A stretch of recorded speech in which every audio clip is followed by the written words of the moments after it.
Charter school legislation just passed in the last session. How do you feel about that? We'll start with you, Josh. I'm a strong supporter of charter schools.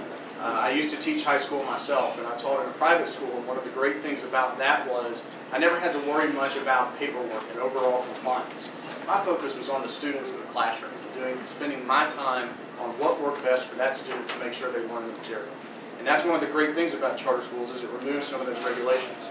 Going forward on the state level, I think that's more the model we need to do. We need to understand at the state level, one size doesn't fit all. It can be a great idea here, but it may not work elsewhere. And so I want to empower mostly parents to make choices for their own students and empower the local schools to be free from as many state regulations as possible. I'm proud to say the Georgia Chamber asked me to write the brief in support of the charter school amendment when it went to the Supreme Court. We fell one justice shy, but I'm glad that the issue is now before the voters, and that y'all will also have an opportunity to send a message to Doug Stoner, who is leading the charge against charter schools in the Georgia State Senate. And I was happy to call on him to cease doing that and eventually review it.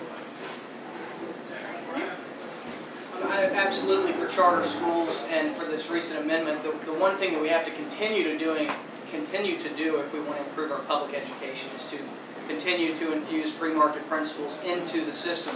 It's currently a socialized system. Charter schools is just one aspect of bringing down the monopoly, if you will, and giving competition an opportunity to infuse its way into that system. Other ways are digital learning, ultimately vouchers, merit pay for teachers.